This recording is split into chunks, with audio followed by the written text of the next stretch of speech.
हम लोगों ने पिछले टॉपिक में साइनोबैक्टीरियाज की जो थी वो इकोनॉमिक इंपॉर्टेंस को स्टडी किया था, यानी कि हमने देखा था कि साइनोबैक्टीरिया जिनको हम लोग ब्लू ग्रीन एल्गी भी कहते हैं, उनकी बॉडी जो है वो किन स्ट्रक्चर्स पे क्रिएट की हुई है, उनकी रिप्रोडक्शन कैसे होती है, वो अपनी डेली लाइफ की एक्टिविटीज़ कैसे परफॉर्म करते हैं। अब हम लोग इस टॉपिक में ये स्टडी करेंगे कि उनका वर्ल्ड के अंदर या इन्वायरमेंट के अंदर कौन कौन से इंपॉर्टेंट या कौन कौन से रोल प्ले करते हैं। तो सबसे पहले अगर हम देखा जाए तो ये हमारी जो सॉइल होती है अल्कलाइन सॉइल उस सॉइल को कहते हैं जिसके अंदर सॉल्ट्स की कंसंट्रेशन बहुत ज़्यादा हो जाती है, और जब सॉल्ट की कंसंट्रेशन सॉइल में ज़्यादा होती है तो वो प्लांट्स को ग्रो नहीं करवाता। तो ये जो साइनोबैक्टीरिया होते हैं ये बेसिकली एक थिक फ्लैशी मैट उस सॉइल के ऊपर बहुत ज़्यादा क्रिएट कर देते हैं। जो उनका थिक फ्लैशी मैट होता है उससे क्या होता है कि जो बारिश या जो सॉल्ट्स होती है वो मज़ीद सॉइल के अंदर आना जो है वो बंद कर देती हैं, और जो है वो उनके अंदर से जो निकलने वाले केमिकल्स वगैरह होते हैं वो सॉइल की जो पीएच होते हैं उसको एसिडिक पीएच की तरफ ले जाते हैं, जिसकी वजह से ये जो जितने भी अल्कलाइन सॉइल्स होती हैं उनकी जो अल्कलिनिटी होती है उनको न्यूट्रलाइज करने की कैपेबिलिटी रखते हैं। उसके बाद ये सबसे ज़्यादा नाइट्रोजन फिक्सेशन में इन्वॉल्व होते हैं। अगर आपको याद हो तो हम लोगों ने जो इनके अंदर पढ़ा था कि इसका अगर मैं स्ट्रक्चर ड्रॉ करूँ तो इनके जो इस तरह के ट्राइकोम्स होते हैं उनके अंदर एक इस तरह से हेट्रोसिस्ट होती है। हेट्रोसिस्ट ये वेजिटेटिव नॉन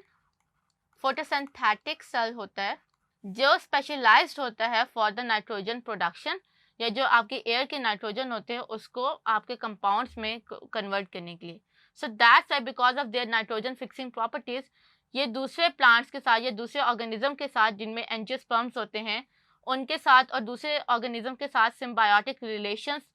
स्टार्ट करने या सिम्बायोटिक रिलेशंस क्रिएट करने की कैपेबिलिटी रखते हैं। फिर उसके बाद क्योंकि ये साइनोबैक्टीरियाज है विच मीन्स कि ये फोटोसिंथेटिक इन नेचर है, तो ये एयर के अंदर जो है वो ऑक्सीजन की अमाउंट इंक्रीज करने की कैपेबिलिटी रखते हैं, और ये लाइक प्लांट्स ऑक्सीजन जो है वो इन्वायरमेंट में लिबरेट करते हैं। फिर हमारे पास जो कुछ साइनोबैक्टीरियाज होते हैं वो आपके पोल्यूटेड वाटर में बहुत ज़्यादा ग्रो करते हैं, यानी ऐसा वाटर जिसके अंदर ऑर्गेनिक वेस्ट या जो डिकम्पोज्ड वेस्ट होता है या डेड ऑर्गेनिक वेस्ट जिसमें फॉस्फोरस सबसे ज़्यादा है, वो जिस पानी में बहुत ज़्यादा होगा तो उस पानी के अंदर इन साइनोबैक्टीरियाज की जो ग्रोथ होगी वो बहुत ज़्यादा होगी। तो उससे पानी का जो कलर होगा वो चेंज हो जाएगा, और पानी का कलर चेंज होना ये इंडिकेशन होगी कि ये जो पानी है इसके अंदर पोल्यूशन लेवल जो था वो बहुत ज़्यादा है। सो दैट्स वाई इसको हम लोग नेचुरल पोल्यूशन इंडिकेटर भी कहते हैं, क्योंकि जहाँ पे इनकी ग्रोथ बहुत ज़्यादा होगी वहाँ पे डेड ऑर्गेनिक वेस्ट जिसमें फॉस्फोरस शामिल है वो बहुत ज़्यादा मौजूद होगा। फिर इनका वी ऑल नो कि ये सिम्बायोटिक रिलेशनशिप्स क्रिएट करने की कैपेबिलिटी रखते हैं just because of their nitrogen fixing properties. तो जब ये एंजियोस्पर्म वी ऑल नो कि ये फ्लावरिंग प्रोड्यूसिंग प्लांट होते हैं, उनके अंदर जो एक खास प्लांट होता है जिसको हम लोग पॉट्स प्लांट, ये ऐसे प्लांट जो कि लिग्यूम या बीन्स प्रोड्यूस करते हैं, जैसे चना हो गया, मटर हो गया, उस तरह के जो प्लांट्स होते हैं उनकी जड़ों के अंदर इस तरह से एक सोलन नोड क्रिएट कर देते हैं। यानी ये जो रूट होती है वो रूट अपनी जो आउटर मोस्ट एपिडर्मस होता है उसको इस तरह से क्रिएट करके एक सोलन नोड क्रिएट करते हैं। इस नोड के अंदर आपके पास साइनोबैक्टीरियाज की पूरी पूरी कॉलोनी जो होती है वो रह रही होती है। तो आपका जो प्लांट होता है वो अपने इस रूट नोड्यूल के थ्रू उनको शेल्टर प्रोवाइड करता है, और इन रिटर्न आपके जो साइनोबैक्टीरियाज होते हैं वो सॉइल की नाइट्रोजन फिक्स करते हैं ताकि प्लांट्स के अंदर नाइट्रोजन की डेफिशिएंसी ना हो और प्लांट्स जो हैं वो बहुत अच्छे से ग्रो करें। फिर ये जो होता है ये आपके because of their photosynthetic in nature, ये जो आपके फंजाई होते हैं उनके साथ सिम्बायोटिक रिलेशन स्टार्ट करते हैं जिनको हम लोग लाइकिन कहते हैं। लाइकिन जो है ये फंजाई और आपके साइनोबैक्टीरियाज और एल्गी का जो है ये क्लोज रिलेशन होता है, जिसमें साइनोबैक्टीरिया फोटोसिंथेटिक रिएक्शंस के थ्रू फूड प्रोड्यूस करते हैं, और फंजाई अपनी टफ नेचर होने की वजह से उनको सनलाइट और हार्श एनवायरमेंटल कंडीशन से जो है वो प्रोटेक्ट कर रहे होते हैं। एंड देन साइनोबैक्टीरियाज की बहुत ज़्यादा स्पीशीज जो होती है वो वाटर ब्लूम कहती हैं। वाटर ब्लूम बेसिकली आपने देखा होगा कि जो रेनी सीजन होते हैं या ऐसे सीजन जिनमें पानी खड़ा रहता है उनके अंदर एक खास ग्रीन कलर जो होता है वो प्रोड्यूस होना स्टार्ट हो जाता है।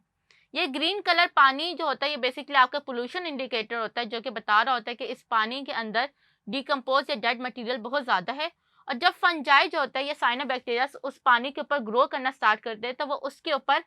काई की एक लेयर या कारपेट क्रिएट करते हैं।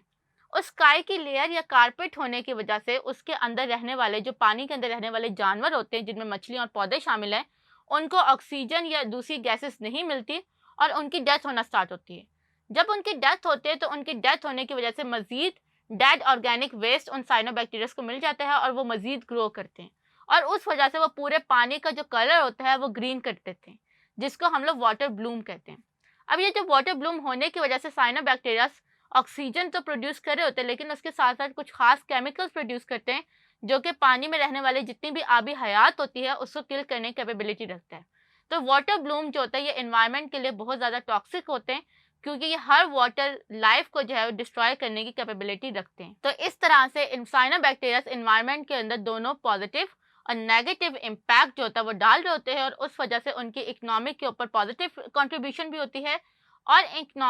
इकोनॉमी के ऊपर नेगेटिव कंट्रीब्यूशन होती है।